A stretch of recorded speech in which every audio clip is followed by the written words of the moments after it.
Assalamualaikum warahmatullahi wabarakatuh. Perkenalkan nama saya Novianti, NPM 2208260052. Di sini saya akan menjelaskan tentang memahami dinamika siklus hidup parasit langsung, yaitu monoxenous, dan tidak langsung heteroxenous. Jadi ini adalah salah satu tugas pada Remed Block. Jadi di sini, kenapa siklus hidup itu penting? Jadi memahami siklus hidup parasit itu bukan sekedar menghafal tahapan perkembangannya.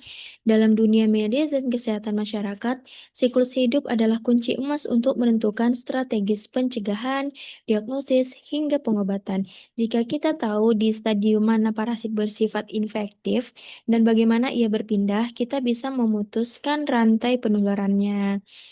Jadi terminologi kunci tentang inang atau hospes itu sebelum kita masuk ke pembagian siklus hidup, ada dua istilah penting terkait inang atau hospes yang wajib kita pahami. Yang pertama, inang definitif, yaitu organisme tempat parasit dewasa hidup dan melakukan reproduksi secara seksual.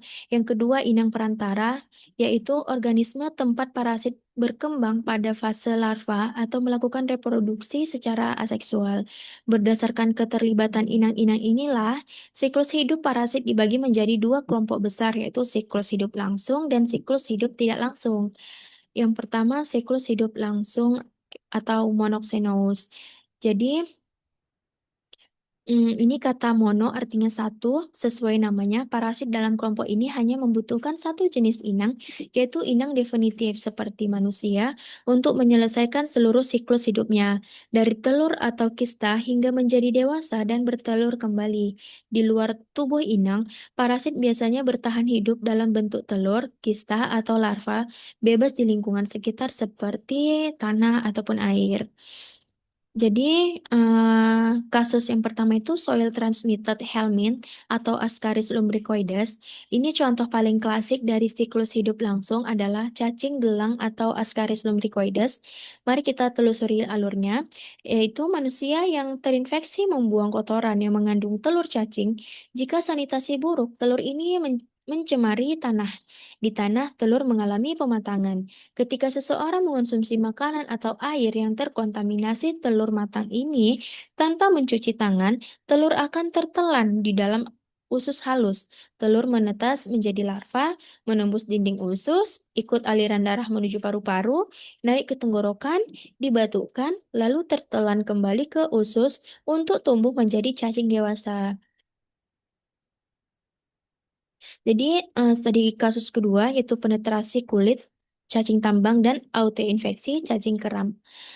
Selain jalur tertelan, siklus langsung juga bisa menjadi melalui penetrasi kulit langsung, yaitu pada cacing tambang, Ankylostoma duodenal, larva filiariform di tanah basah menembus pori-pori kulit, eee, telanjang manusia secara langsung. Kedua, autoinfeksi, yaitu pada cacing kerami Enterobius vermicularis, yaitu cacing betina bertelur di area anus pada malam hari, rasa gatal membuat penderita menggaruknya sehingga telur menempel di kuku dan tertelan kembali secara tidak sengaja.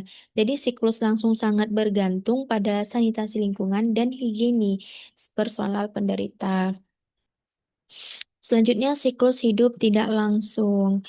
Jadi siklus hidup tidak langsung atau heterogeneous life cycle, kata hetero itu berarti berbeda. Parasit dalam kategori ini membutuhkan dua atau lebih spesies inang yang berbeda untuk menyelesaikan siklus hidupnya. Di sini harus ada minimal satu inang perantara, di mana larva tumbuh atau berkembang biak secara aseksual sebelum akhirnya parasit masuk ke inang definitif untuk tumbuh dewasa dan melakukan perkawinan seksual. Di sini studi kasus satunya itu transmisi vektor nyamuk atau Plasmodium spp ataupun malaria. Contoh yang sangat terkenal dalam dunia kedokteran adalah parasit penyebab malaria, yaitu Plasmodium. Siklus ini melibatkan dua inang. Yang pertama inang definitif. Uniknya inang definitif Plasmodium adalah nyamuk Anopheles betina karena di dalam usus nyamuklah terjadi reproduksi seksual parasit ataupun pembentukan zigot. Yang kedua, inang perantara. Manusia bertindak sebagai inang perantara saat nyamuk menggigit manusia. Ia menyuntikkan sporozoid, parasit berkembang secara aseksual di sel hati dan sel darah merah manusia. Tanpa adanya nyamuk Anopheles sebagai vektor sekaligus inang perantara, Plasmodium tidak dapat melanjutkan siklus hidupnya.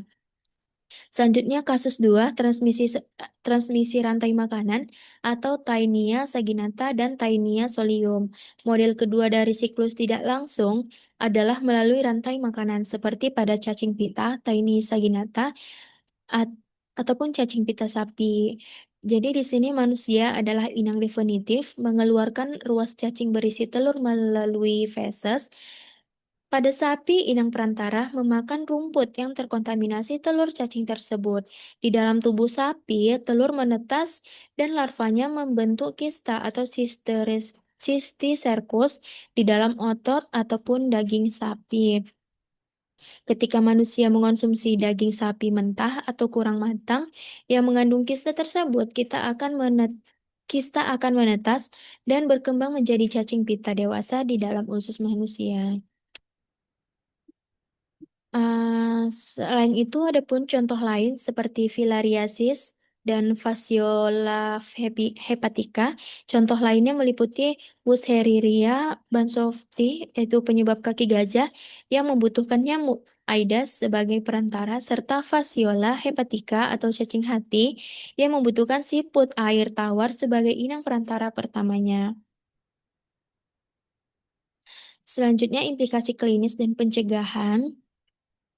Jadi bagaimana sih memutus rantai penularan? Jadi sekarang mengapa pemahaman ini sangat krusial bagi tenaga kesehatan? Untuk parasit dengan siklus langsung, intervensinya difokuskan pada perubahan perilaku individu, rutin mencuci tangan pakai sabun, memakai alas kaki agar tidak tertular cacing tambang, serta menjaga kebersihan makanan. Untuk parasit dengan siklus tidak langsung, fokus pencegahan diperluas ke pengendalian lingkungan dan rantai pangan, melakukan fogging atau memakai kelambu untuk memberantas nyamuk vektor, serta memastikan daging sapi atau babi dimasak hingga matang sempurna lebih dari 60 derajat Celcius.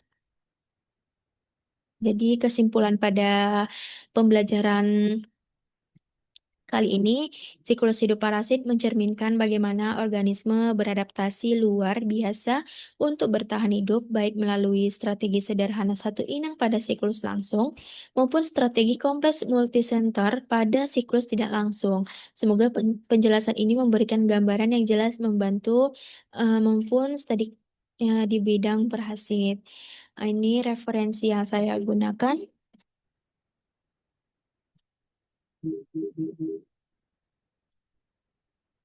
Ini referensi yang saya gunakan.